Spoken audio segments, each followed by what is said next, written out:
Party जिसके 40 सीटें थी और 104 बन गई, हम ही जीते हैं कर्नाटक में भी, ये मैं बताना चाहता हूं। राजस्थान का इतिहास रहा है, 5 साल के लिए एक सरकार, 5 साल के बाद दूसरी पार्टी। तो अगर इतिहास को देखें तो लगता है कि इस दफा विपक्ष में बैठने की बारी है। नहीं, इसलिए नहीं क्योंकि पिछले 4 साल में राजनीति बहुत बदल गई, और उसका बेसिक बताता हूं कि ये भ्रम भी पिछले 20 साल से केवल है, ये मिथक इस बार टूटेगा।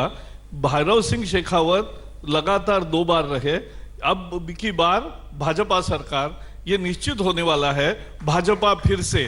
क्यों? क्योंकि आप समझ लीजिए 2014 के बाद हुआ क्या, केवल लोकसभा में कांग्रेस के 44 हो गए और हमारी सरकार आ गई, ये नहीं है।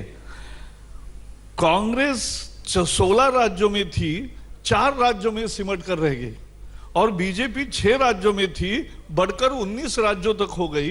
तो ये जो बदलाव आया है, पूरा नक्शा बदला है भारत की राजनीति का, इसका कारण गरीब वर्ग जो कांग्रेस का एक बार वोट बैंक होता था इंदिरा जी के समय, राजीव जी के भी समय, वो अब समाप्त हो गया, और ये गरीब वर्ग अब पीरा मोदी जी के साथ, भाजपा के साथ है, इसलिए ये राजनीति में बदलाव पर फर्क है सर, राजस्थान में और बाकी राज्यों में फर्क यह है कि बाकी जगहों पे हमने देखा कि बीजेपी एकजुट होकर एक चेहरे के साथ एक पूरी ताकत लगाते हुए चुनाव लड़ रही थी। यहां पे आप बाहर चलिए, बीजेपी के कार्यकर्ताओं से बात कीजिए, कार्यकर्ताओं में ही नाराजगी है, हारने की बात वो खुद ही कर रहे हैं, अपनी मुख्यमंत्री से वो खुद ही परेशान है। ऐसा लग रहा है कि बीजेपी ही नहीं चाहती इस दफा की बीजेपी जीते। नहीं, ये सच नहीं है। ये एक समय समझो, मैं आर्गुमेंट के लिए मानता कि कुछ महीने पहले जरूर एक कम्युनिकेशन का अभाव था, लेकिन अब बिल्कुल नहीं है। पूरी टीम यूनाइटेड है, पूरे कार्यकर्ता यूनाइटेड है।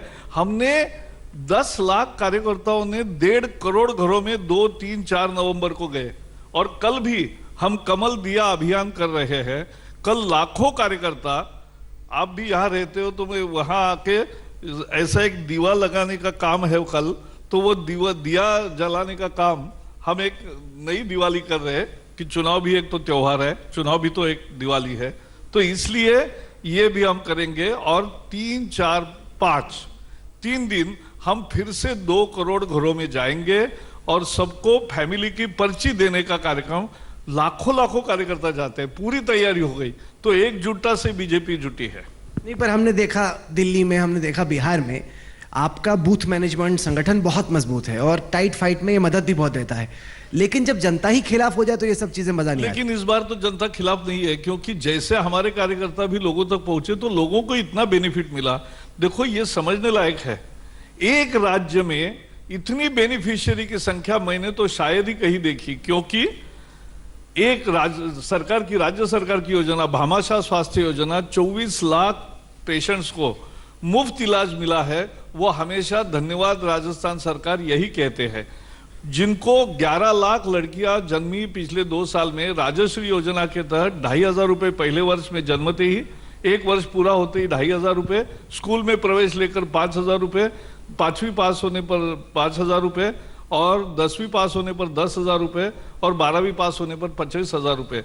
यानी बेटी बचाओ बेटी बढ़ाओ, तो मैरिज तक की उसकी सारी व्यवस्था ये अगर कर रही है तो ऐसी सरकार नहीं है। आज 40 लाख से ज्यादा लोगों को, 50 लाख लोगों को यह मुद्रा योजना का लाभ मिला है, 40 लाख लोगों को गैस चूल्हे मिले हैं, उसके बाद 13 लाख लोगों को प्रधानमंत्री आवास मिला है, 7 लाख लोगों को मुख्यमंत्री आवास मिला है।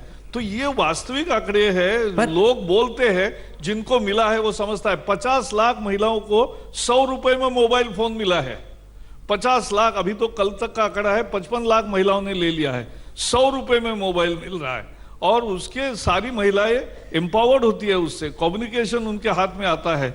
और इसलिए ऐसे जो जन कल्याणकारी कार्यक्रम की, और 28 लाख किसानों को 50,000 रुपए तक का कर्जा माफ हुआ, और सभी किसानों का 10,000 रुपए तक का बिजली बिल माफ करने का निर्णय लिया। तो ये जो कार्यक्रम है ना, इतने, सिर्फ मैं एक बता सकता हूं, आपका एक बात मानूंगा कि उसका जितना प्रचार करना चाहिए था या जितना जैसे सेलिब्रेशन करना चाहिए था नहीं किया। नहीं, पर मैं वही आपसे पूछ रहा हूं क्योंकि पिछले ही हफ्ते इंडिया टुडे की state of the states report आई जिसमें तमाम राज्यों के काम का आंकलन होता है और देश की सबसे बेहतरीन इन डेप्थ रिपोर्ट है। उसमें निकल के आया कि सबसे बेहतर शासित राज्य, बेस्ट एडमिनिस्ट्रेड स्टेट में राजस्थान आगे है।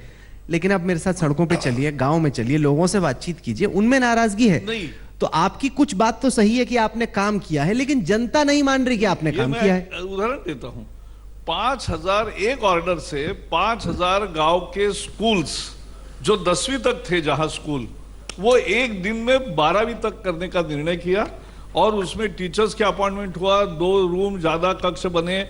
जो लड़कियों का ड्रॉप आउट होता था 10वीं के बाद क्योंकि बाहर गांव भेजने को पेरेंट्स राजी नहीं, आज सारी लड़कियां 12वीं तक बेरोक टोक चल सकती है। तो ये जो हो गया 10 लाख स्टूडेंट्स का हर साल फायदा होने वाला है, ये ऐतिहासिक कदम है। ये कह सकते हैं कि मैं होता समझो या कोई भी दूसरे एक 5,000 कार्यक्रम करते, ये एक हमारा पैटर्न है केंद्र सरकार का, लेकिन यहाँ कार्यक्रम नहीं किए। लेकिन क्यों नहीं काम किए किया सर? नहीं, लेकिन मैं बता रहा हूं काम ज्यादा बोलता है। और आज कार्यकर्ताओं को भी जब घरों घरों में जाते हैं तो लोग खुद बोलते हैं मेरा प्रचार कार्यकर्ता नहीं कर रहे, मेरा प्रचार बेनिफिशियरी कर रहे, लाभधारक कर रहे।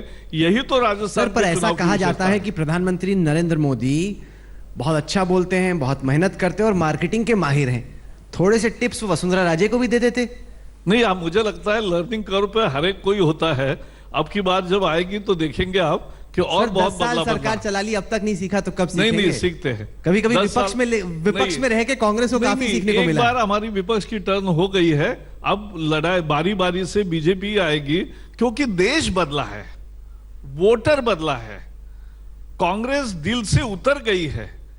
एक फैमिली की पार्टी होती है, उसकी ये तकलीफ है कि एक परिवार की पार्टी है, उस परिवार में बहुत सक्षम नेता आया तो बहुत ऊपर जाएगी। 440 भी सीटें आई थी और नहीं आया तो 44 भी होती है। ये क्यों होता है? क्योंकि एक नेतृत्व के एक ही फैमिली में नेतृत्व ढूंढना है। पर टाइम की भी तो बात है। आपकी भी 282 आई, एक टाइम पे 2 थी। नहीं, लेकिन उसका कारण हमारे पार्टी में मेरे लगन, मेहनत और ईमानदारी इसको महत्वपूर्ण है। और लगन, मेहनत और प्रतिभा, इसके सहारे सब नेता जमीन से उठकर नेता बने हैं। बहुत कम लोगों की पॉलिटिकल विरासत थी और इसलिए वो आए तो पार्टी एक इंडिपेंडेंटली खड़ी होती है। आज बीजेपी और कांग्रेस में फर्क क्या है? कांग्रेस एक परिवार की पार्टी है, बीजेपी पूरी पार्टी ही एक परिवार है। ये फर्क है और इसलिए एक नया बदलाव हमें देखने को मिलता है। मध्य प्रदेश से क्या रिपोर्ट्स आई आपकी? मध्य प्रदेश से मुझे तो अच्छी रिपोर्ट आई, अच्छी स्कोर करेंगे क्योंकि ये चौथी बार हम रिपीट कर रहे हैं। देखो, जितनी ज्यादा होती है बारी तब फिर रिपीट करना ज्यादा कठिन होता है, लेकिन फिर भी ये सारे ट्रेंड्स को छोड़कर हम विजयी इसलिए हो रहे हैं क्योंकि हमारे मुख्यमंत्री को या हमारी टीम को जनता की सेवा, डेवलपमेंट। मुझे किसी ने आने पर ही पूछा कि राजस्थान के 3 मुख्य आपके मुद्दे क्या है? मैंने कहा हमारे 3 मुद्दे हैं, विकास, विकास और विकास। क्योंकि यही मुद्दे लोगों को चाहिए देश में। राहुल, आपके घर में ड्राइवर है या डोमेस्टिक हेल्प है, आपसे क्या मदद मांगते? साहब, आप टीवी पर आते हैं, मेरे बेटे बेटी को अच्छे स्कूल में एडमिशन दो, इतना ही मांगते ना? मैं बता रहा हूं, आप हंस रहे तो ये सच्चा है। क्योंकि मैं सोच रहा हूं सारे फोन तो आप ही को आते हैं। नहीं, मुझे आते हैं अकेले सारे फोन तो नहीं, लेकिन वो आप जैसे लोग करते हैं तो अच्छा है। मूल मुद्दा यह है कि लोगों को आकांक्षा है, गरीब को, कि मेरा बेटा बेटी को अच्छा शिक्षा मिले, उसका भविष्य अच्छा हो, क्योंकि हमें ऊपर जाना है। तो ये जाने की जो तमन्ना गरीब के दिल में जागी है और उसको विश्वास हुआ है, उनको लगता है मोदी जी गरीब थे तो हमारी सुख दुख को समझते हैं और इसलिए। पर प्रकाश जी, आप कह रहे हैं मुद्दा है विकास विकास विकास, लेकिन आप सुनिए तो सही, जब प्रचार होता है तो आपके नेता क्या कहते हैं? एक मुख्यमंत्री कहता है ये चुनाव है अली वर्सेस बजरंग बली, एक कहता है कि भगवान हनुमान दलित आदिवासी थे। अब भाई, भगवान की भी आप जात बता रहे हैं। नहीं, हम नहीं बताया। ये पहले काम किसने शुरुआत किया ये हर बार देखो। उन्होंने कहा कि ब्राह्मण ही होता है कि जिसको मजहब समझता है। ये उमा भारती की जाति क्या है, मोदी की जाति क्या है? मोदी जी के पिताजी का नाम कितने लोगों को मालूम है? फिर मोदी जी के माँ का उम्र भी उन्होंने निकाली, और उसके साथ साथ यानी कमाल कर दी कि सभी को नीचा दिखाना, खुद को ऊंचा दिखाना, ये काम उन्होंने किया। और राम मंदिर का विरोध उन्होंने किया, उससे ये मुद्दे चर्चा में आए, नहीं तो हमारे ये मुद्दे नहीं है, हमारे मुद्दे डेवलपमेंट ही है। लेकिन मैं भी पत्रकार हूँ स्वभाव से भी, तो मुझे भी ये मंजूर है कि कोई भी बोलेगा तो जो रोज के विकास के मुद्दे बोलेगा वो मैं नहीं छापूंगा, कोई अलग वाक्य आएगा वही मैं हेडिंग बनाऊंगा। तो ये होता है, but that was not the thrust of our speech.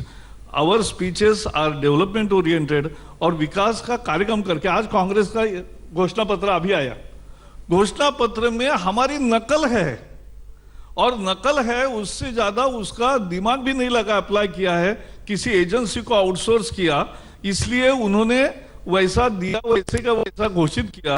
कुछ चीजें हो गई है वो भी अब आश्वासन के रूप में कांग्रेस दे रही है। और उसके साथ जो एक काम उन्होंने किया है कि जो केंद्र सरकार की विषय है जीएसटी, उस पर भी आश्वासन दे डाला। अरे भाई, राजस्थान सरकार ने कृषि उपयोग के साधनों पर जीएसटी ना लगे ये प्रस्ताव पहले ही जीएसटी काउंसिल में दिया है, लेकिन बिना जानकारी के एजेंसी को आउटसोर्स करके जो मैनिफेस्टो बनाते हैं उनकी तरह ऐसी होती है। आपको लगता है कि राहुल गांधी पहले से ज्यादा होशियार हो रहे हैं? क्या उनका टिकट डिस्ट्रीब्यूशन अध्यक्ष बनने के बाद थोड़ी छुट्टी कम ले रहे हैं? आपको लग रहा है कि जो पहले विपक्ष बहुत ढीला था अब थोड़ा सा टाइट हो रहा है? नहीं, मुझे तो चाहिए, विपक्ष चाहिए, नहीं तो मुझे तो लगता है कि विपक्ष ही नहीं दिखेगा तो लोकतंत्र कैसे चलेगा। इसलिए विपक्ष होना चाहिए, उन्होंने मेहनत करना, ये तो लोकतंत्र में हमेशा खुला खेल है। आप मेहनत करो, आप प्रतिभा दिखाओ, आप लगन दिखाओ, आप जनता के पसंद में आओ, आप फिर जीत सकते हो। लेकिन नहीं जीत रहे हैं। आसाम में चुनाव हुआ, कांग्रेस गई, बीजेपी आई। नागालैंड में चुनाव हुआ, कांग्रेस गई, बीजेपी आई। मेघालय में चुनाव हुआ, कांग्रेस गई, बीजेपी आई। यहाँ उत्तर प्रदेश में चुनाव हुआ, सपा बसपा गई, भाजपा आई। तो ये सब हरियाणा, हिमाचल, उत्तराखंड, महाराष्ट्र, झारखंड, हरियाणा, ये सब जो रिजल्ट है, और कांग्रेस कहां कहां हारी। केरल में कम्युनिस्टों से हारी, तेलंगाना में टीआरएस से हारी, आंध्र में टीडीपी से हारी, दिल्ली में आप से हारी। तो कांग्रेस बीजेपी से भी हार रही है, बाकी लोगों से भी हार रही है। कांग्रेस एक भी विजय रजिस्टर नहीं कर पाई एक्सेप्ट पंजाब। तो पंजाब, पुदुचेरी, अभी मिजोरम भी कल जाने वाला है, कल गया है एक्चुअली। तो मिजोरम और आधी सत्ता कर्नाटक में, 3.5 राज्यों का उनका अभी किला है। पर सर ये भी तो आजकल की हकीकत है बीजेपी की कि जहां आप मुख्य द्वार से प्रवेश नहीं कर पाते वहां पीछे वाले दरवाजे से आ जाते हैं। आपने अरुणाचल प्रदेश में ऐसा किया, आपने गोवा में ऐसा किया। नहीं, अब आप जीतते हो तो सरकार बनाते हो, हारते हो तब भी बना लेते हो। नहीं, इसलिए ऐसा है, लोग किसके समर्थन में आते हैं। देखो, गोवा जैसे छोटे राज्य में जहां 3 पार्टियों के, एक के 2 आए हैं, एक के 3 आए हैं, अगर वो सारी पार्टी आज अगर बीजेपी को समर्थन दे रही, कांग्रेस को नहीं दे रही है, तो कांग्रेस का कैसे बड़ी पार्टी होती है? तो वो तो हमें अरुणाचल में कांग्रेस आपने तोड़ के बीजेपी बना दी। नहीं, अरुणाचल में लोगों ने वहां के निर्णय लिया, मुख्यमंत्री और इन्होंने, हमने कुछ नहीं किया उसमें। वो आ गए क्योंकि उनको नॉर्थ ईस्ट का विकास, मोदी जी ने जिस तरह से नॉर्थ ईस्ट में हर मंत्री महीने में एक बार नॉर्थ ईस्ट में जाता है, अपने डिपार्टमेंट का काम करता है। वहां नॉर्थ ईस्ट के लिए डोनर मिनिस्ट्री एकदम एक्टिव हो गई, और वहां उसके लिए लगभग 4 गुना ज्यादा पैसा दिया। वहां रेलवे आ गई, वहां कनेक्टिविटी बढ़ गई, वहां रोड्स अच्छे होने लगे। तो जो सारी दिक्कतें थी, मैं मणिपुर का भी इंचार्ज था, तो मणिपुर में लैंडलॉक स्टेट है, लेकिन उसकी 2 मुख्य हाईवे थे, वो अभी पहली दफा आजादी के बाद अच्छे हो रहे हैं, और जिसके कारण अब यातायात 3-3, 4-4 घंटे में होगी, जिसे 10-12 घंटे लगते थे। तो ये जो फर्क है, लोग उसके लिए जुड़ रहे, बीजेपी से विकास के लिए जुड़ रहे। हमारे पास कोई ऐसा ये नहीं है जादू कि भाई लोग कैसे भी करके आए, क्योंकि लोग काम देख कर आ रहे, यही तो महत्व है। ये तो मानना पड़ेगा, क्योंकि उत्तर पूर्व में मेरे हाल में कई दौरे हुए, वहां पे सड़कें बेहतर हुई, ज्यादा पैसा आ रहा है, पैसा भी जितना मिलना चाहिए उतना मिल रहा है, करप्शन के साथ कट के नहीं आ रहा है, और सड़कें भी बेहतर हो रही है। लेकिन ये ना आप मानिए कि आप तो ऐसे बोल रहे हैं जैसे सारा काम हो गया, सड़कें अच्छी हो गई। मैं अभी अरुणाचल प्रदेश में था 3 हफ्ते पहले। नहीं, आपने बोला सड़कें बन गई, कनेक्टिविटी। सर आपने काम शुरू किया, बहुत दूर जाना। अरे भाई, 50 साल जो नहीं हुआ वो 5 साल में शुरू होता है। काम शुरू होकर सही दिशा में चले, जैसे आपने उदाहरण किया कि बिना कट का पैसा वहां पहुंच रहा है, ये इतना महत्वपूर्ण है। देखो, राजीव गांधी एक बहुत अच्छे प्रधानमंत्री थे कि राजीव गांधी ने एक सही बात कही थी कि मैं 100 रुपए भेजता हूं, 15 रुपए गरीब को मिलता है। और 100 रुपए में 15 रुपए यानी गली से दिल्ली तक सब कांग्रेस का ही राज था, तो कौन खाता था?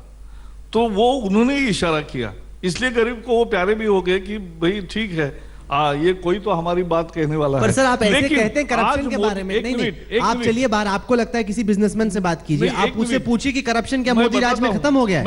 ऐसा नहीं है। मैं आता हूं, मोदी जी और वसुंधरा जी अब जन कल्याण के कार्यक्रम के 100 रुपए अगर भेजते हैं तो गरीब के खाते में 100 के 100 रुपए डायरेक्ट बेनिफिट ट्रांसफर आता है। ये क्रांति है, ये तकनीकी क्रांति सर, डायरेक्ट बेनिफिट ट्रांसफर किसका आइडिया था?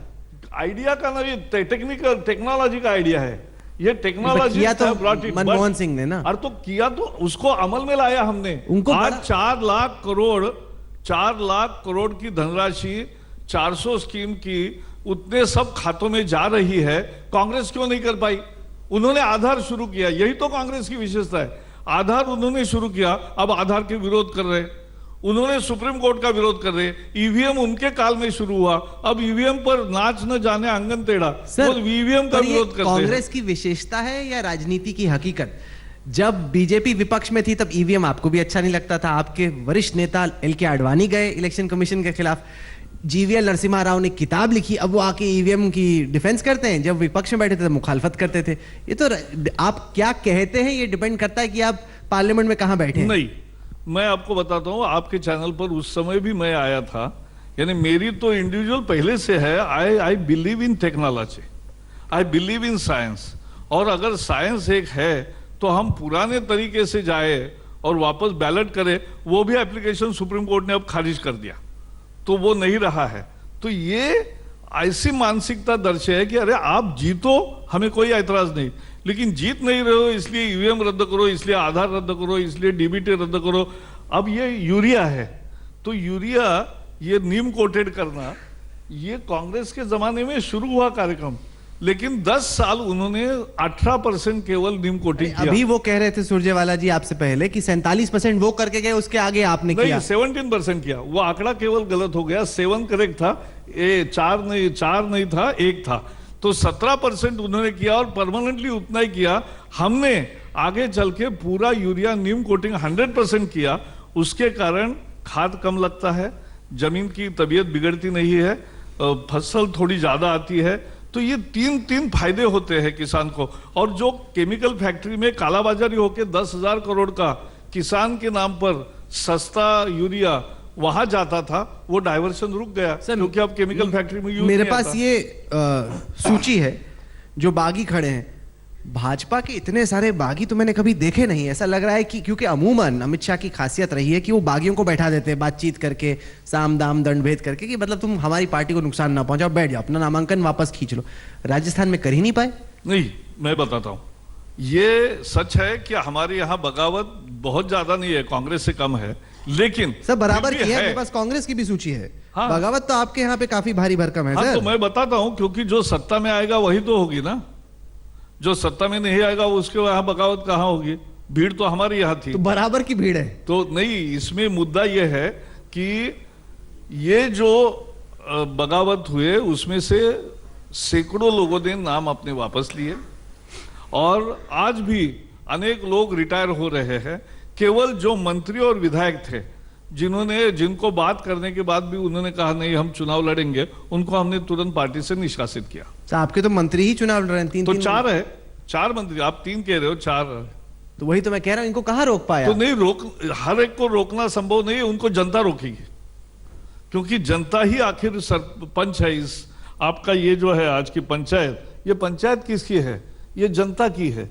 और जनता की पंचायत में बगावत को कभी देते नहीं, यानी कांग्रेस के बगावत को भी नहीं लाभ मिलेगा और बीजेपी के बगावत को भी कभी लाभ नहीं मिलता। तो ये लोग ऐसे पसंद नहीं करते, मेन पार्टी को ही पसंद करते हैं। ये आरोप लगा बीजेपी पे कि आपने इस चुनाव में लोगों का ध्यान अहम मुद्दों से, जो विकास के मुद्दे हैं, उनसे भटकाने की कोशिश की। आपने कोशिश की कि कहीं से राहुल गांधी का गोत्र चुनाव का मुद्दा बन जाए कि वो दत्तात्रेय कौल ब्राह्मण हैं कि नहीं, अगर उनके जो ग्रैंडफादर हैं वो पारसी हैं तो राहुल गांधी का गोत्र ब्राह्मण का कैसे हो सकता है। इन सब मुद्दों पे चर्चा करने की क्या जरूरत है 2018? एक मिनट, हम नहीं कर रहे। आप ही ने पूछा, संबित पात्रा ने प्रेस कॉन्फ्रेंस की, कहते हो बताओ राहुल गांधी अपना गोत्र बताओ, गोत्र बताओ। नहीं, उन्होंने गोत्र बताया, जिसकी यहाँ सारे पेपर में बड़ी बड़ी खबरें आई, क्योंकि कांग्रेस को लगा कि इससे हमें फायदा होगा, इसलिए उन्होंने खबरें छपवाने की व्यवस्था की।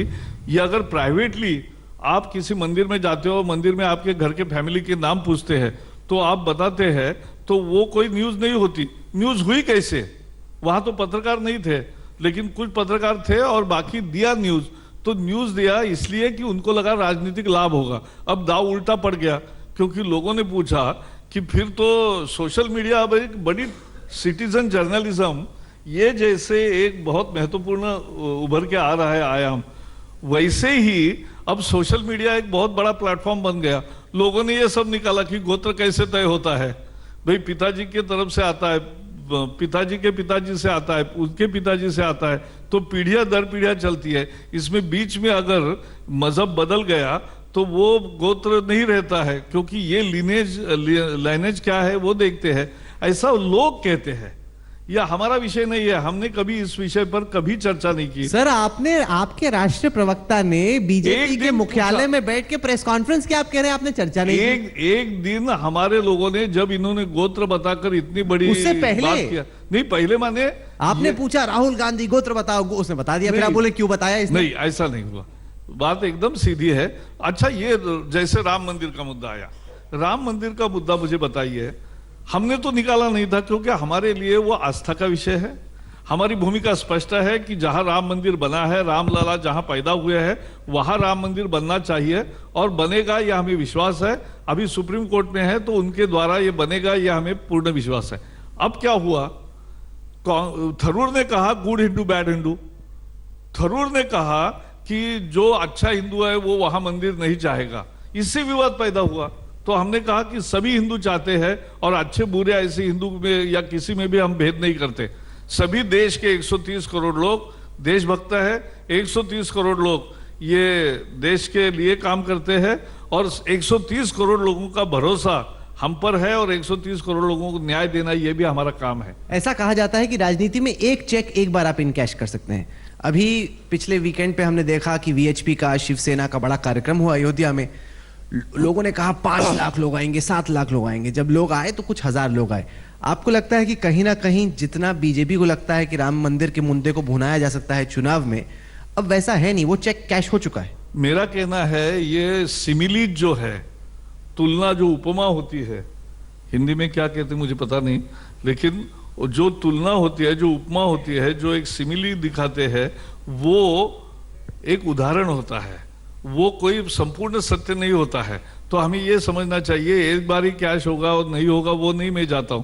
मैं सिर्फ बात कह रहा हूं कि जो काम हमने किया है और जो राम मंदिर के बारे में सदा की हमारी भूमिका है, आज अचानक जय श्री राम, मुझे आश्चर्य लगा। राहुल गांधी के वो सभा में हो या राहुल गांधी मंदिर में है तो जय श्री राम बोलो, जय श्री राम, मंदिर बन के रहेगा, ये नारे वहां लग रहे।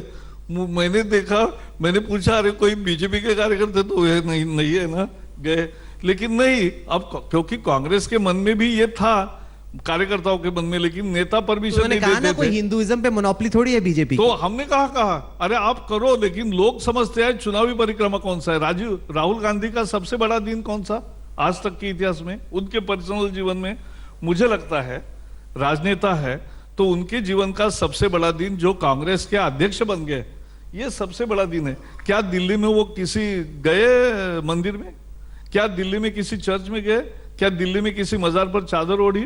नहीं ओढ़ी। आपको कैसे मालूम नहीं गए? नहीं, मैंने पता किया। अच्छा। और आज मैं पब्लिकली पूछ रहा हूं, बताओ गए थे क्या उस दिन मंदिर में? नहीं गए थे, क्योंकि इनकी मंदिरों में या धर्मों में आस्था नहीं है, इनका चुनावी परिक्रमा होती है, ये मुद्दा महत्वपूर्ण है। ये बात तो कुछ हद तक सही है, जितना आप चुनाव के चक्कर में जाने लगे हैं, पहले इतना कहां जाते थे मंदिर में? तो नहीं जाते। लेकिन उन्होंने कहा कि हम तो हमेशा जाते हैं, इतना जाते पर हैं। इंडिया टुडे कॉन्क्लेव में सोनिया गांधी आई जी, तो उनसे ये सवाल पूछा गया कि अब आप मंदिर जाते हैं कैमरे के साथ जाते हैं, तो उन्होंने कहा कि हम तो पहले से जाते थे, हम केवल पब्लिसाइज नहीं करते थे, अब बीजेपी के चक्कर में हम भी पब्लिसाइज करने लगे। नहीं तो चक्कर में क्यों करना कुछ काम, मन से करो तो मन नहीं, से उन्होंने कहा, करते मन से तो हम उसका पहले भाव- से ही करते थे। नहीं ना बाबा, इंदिरा जी का अलग था, राजीव का एक अलग था, राहुल का अलग है, हर एक का अलग है और अलग होने का अधिकार है, मैं ये भी मानता हूं। लेकिन आज जो कर रहे हैं अचानक एकदम जो उमड़ के आते हैं, और जब 3 तलाक का हम बिल लाते हैं तो विरोध करते, जब हम मंदिर का कोई विषय निकालेंगे तो ये विरोध करेंगे, ये प्रत्यक्ष विरोध करते हैं। उनके वकीलों ने कहा कि जुलाई तक सुनवाई न हो, और उसके बाद उन्होंने ये भी कहा कि राम मंदिर का, राम का अस्तित्व ही नहीं।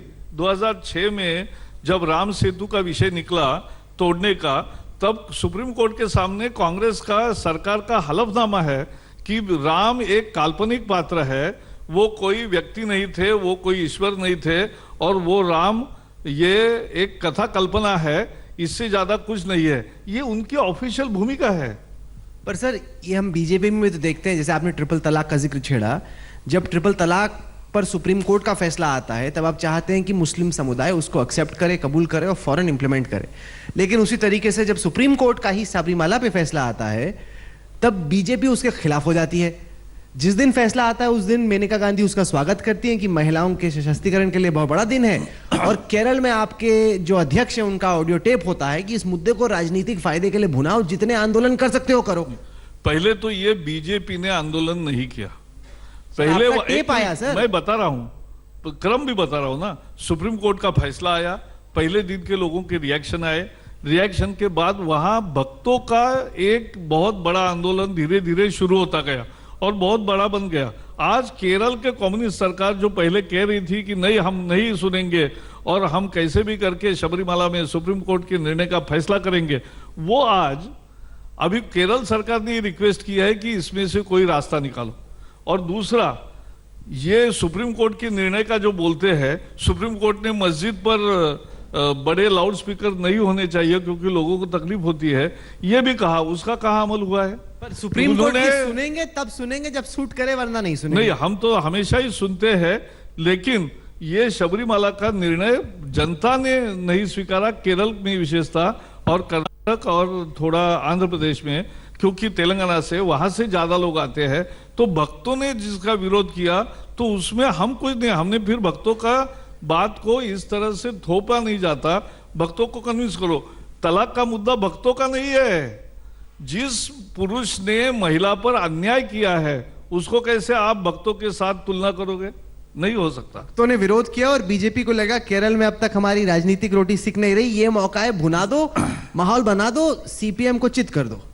फायदा भी देखा ना आपने अपना। नहीं, ऐसा है, कोई भी राजनीतिक दल अगर जनता में वो स्पंदन आते हैं, जनता में जो प्रतिक्रिया उभरती है, उस प्रतिक्रिया के साथ चले या विरोध करे, उनको भूमिका लेनी है।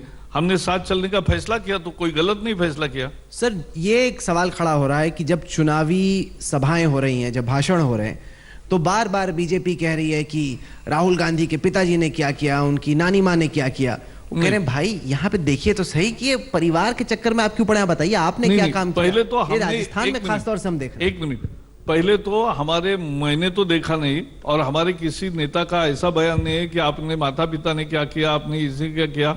हम ये कहते हैं कि एक परिवार का राज रहा देश पर, जो लोकतंत्र है उसमें एक परिवार का राज रहा, 4 पीढ़ियां एक ही घर की सत्ता में रही, तो 4 पीढ़ियों का हिसाब दो। हमें 5 साल का हिसाब मांग रहे हो और आपका 50 साल का हिसाब नहीं दे रहे, इतने के लिए वो मुद्दा है। हम किसी के बाप दादा ने क्या किया यह हम नहीं पूछते, लेकिन 4 पीढ़ियां जो सत्ताधारी फैमिली रही उसको ये सवाल जरूर पूछते हैं कि आप 4 पीढ़ियां रहे सत्ता में, तो आप क्यों नहीं हिसाब दे पाते हो और हमें 5 साल में हिसाब करते। जैसे मुझे आश्चर्य लगा कि स्वामीनाथन कमीशन का रिपोर्ट आया, 2006 में आया, 2008 से मैं राज्यसभा सदस्य हूं।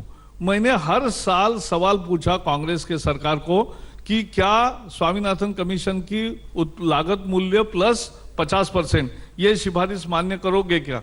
उन्होंने हर बार मुझे लिखित जवाब दिया और मेरे पास सभी लिखित जवाब है क्योंकि पार्लियामेंट्री रिकॉर्ड है। तो उन्होंने प्रश्न का जवाब दिया कि ऐसी हमारी नीति नहीं है, इसलिए हमने ये स्वीकार नहीं किया है। अब हमने आज स्वीकार किया तो आप क्या सवाल पूछ रहे कि आपने 4 साल क्यों लगाए? अरे आपने तो स्वीकार ही नहीं किया था। हम 4 साल के बाद, क्योंकि एक पूरा अध्ययन होके उसकी व्यावहारिक सारे पहलू देख के कि भाई कितना बजट होगा, क्या होगा, ये सब देख के, जैसे जीएसटी आया तो बजट बढ़ गया, क्योंकि जीएसटी में रेट कम हो गया लेकिन सबको टैक्स कंप्लायंस में आना पड़ा। ये कितनी बड़ी क्रांति है। परसों मुझे एक बड़े औद्योगिक बड़े जो भवन वगैरह निर्माण करते हैं वो मेरे साथ प्रवास में थे।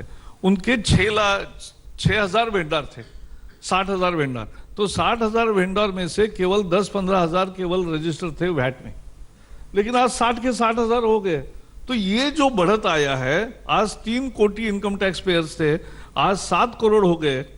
तो इससे जो पैसा ज्यादा आ रहा है वो देश के विकास को लगा रहे हैं। इसलिए जो हाईवे सड़कें कांग्रेस के जमाने में 7 किलोमीटर ही बनती थी, हमने कोई नई टेक्नोलॉजी नहीं लाए, लेकिन हमने पैसा भी लाया सरकार के खजाने में, तो आज 28 किलोमीटर बन रही रोज। तो ये जो बदलाव आया है ये एक विजन के साथ आता है, देश के लिए करने के कारण आता है, और ये विजन के साथ हम दृष्टि के साथ जाते हैं। हाल ही में जम्मू कश्मीर के राज्यपाल का बयान आया। उन्होंने कहा कि बीजेपी चाहती थी कि सज्जाद लोन को मैं चीफ मिनिस्टर बना दूं। अभी आप ही द्वारा नियुक्त किए गए राज्यपाल हैं, ऐसा तो है नहीं कि कांग्रेस के वक्त के राज्यपाल हैं। आपने उनको चीफ मिनिस्टर बनाया और आप एक ऐसे शख्स को देश के सबसे संवेदनशील राज्य का मुख्यमंत्री बनाना चाहते हैं जिसका एक ही एमएलए है वो खुद। अब ये क्या है सर? आप जहां कहीं 2 सीट जीतते हो बना लेते हो, जहां आपका कोई एमएलए नहीं वहां सरकार बना लेते हो। राज्यपाल संवैधानिक पद है, और राज्यपाल का जिसका मुझे प्रत्यक्ष ज्ञान नहीं है कि क्या उन्होंने कहा और वास्तविकता क्या थी, उस पर मैं कमेंट नहीं करूंगा। मैं इतना ही कहूंगा कि बीजेपी कभी भी इस तरह के मिस एडवेंचर नहीं करती है। नहीं तो हमारी सत्ता थी तो राज्यपाल को हम बता ही सकते थे ना, लेकिन नहीं किया। बताया आपने नहीं।